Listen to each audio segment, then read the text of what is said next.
ರಾಜ್ಯ ಕಾಂಗ್ರೆಸ್ನಲ್ಲಿ ಈಗ ನವೆಂಬರ್ ಕ್ರಾಂತಿ ಸಂಚಲನವನ್ನ ಉಂಟು ಮಾಡಿದೆ. ಇದರ ಮಧ್ಯದಲ್ಲಿ ಡಿಸಿಎಂ ಡಿಕೆ ಶಿವಕುಮಾರ್ ಹಾಸನಾಂಬೆ ದರ್ಶನವನ್ನ ಪಡೆದಿದ್ದಾರೆ.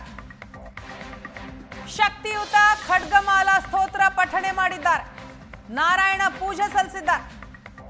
ಸಿಎಂ ಗದ್ದುಗೆ ಪ್ರಶ್ನೆಗೆ ಉತ್ತರವನ್ನು ಕೂಡ ಕೊಟ್ಟರು ಡಿಸಿಎಂ ಡಿಕೆ ಶಿವಕುಮಾರ್. ನಾನುಂಟು ಆ ತಾಯಿ ಉಂಟು ಅಂತ ಹೇಳಿದ್ರು. ಇಷ್ಟಾರ್ಥ ಸಿದ್ಧಿಗಾಗಿ ನಾರಾಯಣ ಮಂತ್ರ ಪೂಜೆಯನ್ನ ಮಾಡಿದ್ದಾರೆ ಡಿಕೆ ಶಿವಕುಮಾರ್. ಸಿಎಂ ರೇಸ್ನಲ್ಲಿರುವಂತಹ ಡಿಸಿಎಂಗೆ ಹಾಸನಾಂಬೆಯ ಅಭಯ ಸಿಗತ್ತಾ? ಡಿಕೆಶಿ ಪೂಜೆ ಸಲ್ಲಿಕೆಯ ಸಂದರ್ಭದಲ್ಲಿ ಬಲಗಡೆಯಿಂದ ಹೂ ಬಿದ್ದಿದೆ.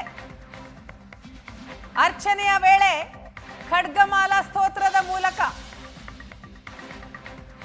ಅರ್ಚನೆಯನ್ನ ಮಾಡ್ತಾ ಇದ್ರು. ಯಾವುದೇ ಅಡೆತಡೆ ಶತ್ರುಬಾಧೆ ಬರದೇ ಇರಲಿ ಅನ್ನುವಂತಹ ನಿಟ್ಟಿನಲ್ಲಿ ಮಂತ್ರವನ್ನ ಪಠಿಸಿದ್ದಾರೆ. ನವೆಂಬರ್ ಕ್ರಾಂತಿ ಚರ್ಚೆಯ ಸಂದರ್ಭದಲ್ಲಿ ಡಿಸಿಎಂಗೆ ಹಾಸನಾಂಬೆಯ ಅನುಗ್ರಹ ಸಿಕ್ಕಿದೆ. ಪೂಜೆ ಮಾಡಿದಂತಹ ಸಂದರ್ಭದಲ್ಲಿ ಬಲಗಡೆಯಿಂದ ಹೂ ಬಿದ್ದಿದೆ. ದೃಶ್ಯದಲ್ಲಿ ನಾವು ನೋಡ್ತಾ ಇದ್ದೀವಿ. ಡಿಸಿಎಂ ಡಿಕೆ ಶಿವಕುಮಾರ್ ಹಾಸನಾಂಬೆಯ ದರ್ಶನಕ್ಕೆ ಹೋದ್ರು. ಕುಟುಂಬ ಸಮೇತರಾಗಿ ಹಾಸನಾಂಬೆಯ ದರ್ಶನವನ್ನ ಪಡೆದ್ರು, ಪೂಜೆಯನ್ನ ಸಲ್ಲಿಸಿದ್ರು, ಖಡ್ಗಮಾಲಾ ಸ್ತೋತ್ರ ಪಠಣೆ ಮಾಡಿದ್ರು. ಇದಾದ ನಂತರ ಬಲ ಬದಿಯಿಂದ ದೇವಿಯ ಹೂ ಬಿದ್ದಿದೆ. वेदोक्तं दीर्घायुष्याभिवृद्ध्यर्थं देहे स्थिता पूर्वका दीर्घायुः विपुलतर धनधान्यानवच्छिन्नसन्ततिवृद्धिः स्थिरलक्ष्मीकीर्तिलाभः शत्रुपराजयाय सकलतरभीष्टनित्राम्बरेवदा सम्पूर्ण अनुग्रह कृपा कटाक्षफलावाप्त्यर्थं यथाशक्ति शरणागत दीनार्थपरित्राणवराजने सर्वस्याः वेदोक्तं दीर्घायुष्याभिवृद्ध्यर्थं देहे स्थिता पूर्वका दीर्घायुः विपुलतर धनधान्यानवच्छिन्नसन्ततिवृद्धिः स्थिरलक्ष्मीकीर्तिलाभः शत्रुपराजयाय सकलतरभीष्टनित्राम्बरेवदा सम्पूर्ण अनुग्रह कृपा कटाक्षफलावाप्त्यर्थं यथाशक्ति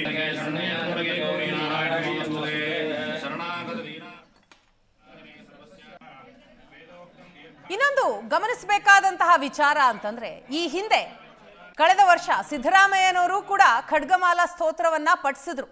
ಆಗ ಮೂಡಾದಿಂದ ಅಕ್ರಮವಾಗಿ 14 ಸೈಟ್ ಪಡೆದಂತಹ ಆರೋಪ ಸಿದ್ದರಾಮಯ್ಯನವ್ರ ಮೇಲಿತ್ತು. ಆ ಆರೋಪದಿಂದ ಕ್ಲೀನ್ ಚಿಟ್ ಪಡೆದಿದ್ರು ಸಿಎಂ ಸಿದ್ದರಾಮಯ್ಯ ಖಡ್ಗಮಾಲಾ ಸ್ತೋತ್ರ ಪಠಿಸಿದ ನಂತರ ಕುತೂಹಲ ಕೆರಳಿಸಿದೆ ಈ ಬಾರಿ ಡಿಸಿಎಂ ಡಿಕೆ ಶಿವಕುಮಾರ್ ಅವರ ಖಡ್ಗಮಾಲಾ ಸ್ತೋತ್ರ ಪಠಣ.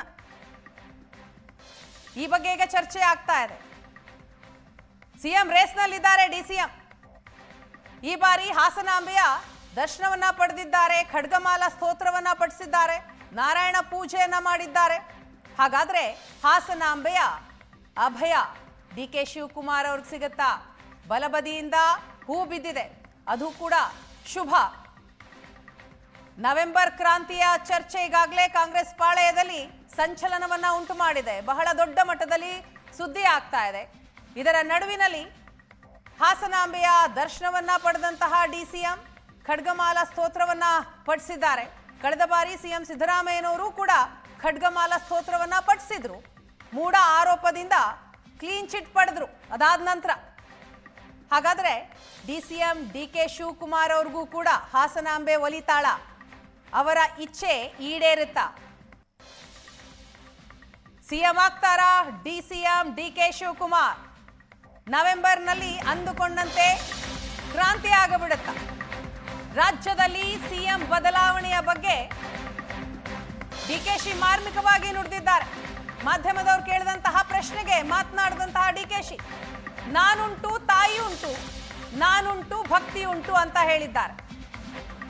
ಹಾಸನಾಂಬೆಯ ಸನ್ನಿಧಿಯಲ್ಲಿ ದೇವರಿಗೂ ಭಕ್ತನಿಗೂ ವ್ಯವಹಾರ ನಡೆಯೋ ಸ್ಥಳ ಅಂತಂದ್ರೆ ಅದು ದೇವಾಲಯ.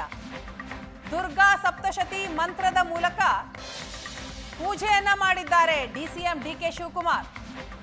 ಚಂಡಿಕಾ ಹೋಮದ ಸಂದರ್ಭದಲ್ಲಿ ಹೇಳಲಾಗುವಂತಹ ಮಂತ್ರ, ಖಡ್ಗಮಾಲಾ ಸ್ತೋತ್ರದ ಮೂಲಕ ಅರ್ಚನೆ ಮಾಡಿದ್ದಾರೆ.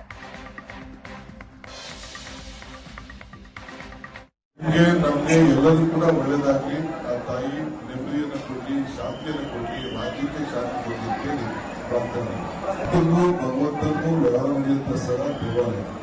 ಸೊ ನಾನುಂಟು ಆ ತಾಯಿ ಉಂಟು, ನಾವುಂಟು ಭಕ್ತಿ ಉಂಟು.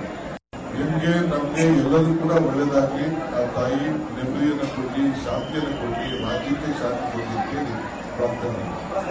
ಭಗವಂತನಿಗೂ ವ್ಯವಹಾರ ಮುಗಿಯುತ್ತ ಸ್ಥಳ ದೇವಾಲಯ. ಸೊ ನಾನುಂಟು ಆ ತಾಯಿ ಉಂಟು, ನಾವುಂಟು ಭಕ್ತಿ ಉಂಟು.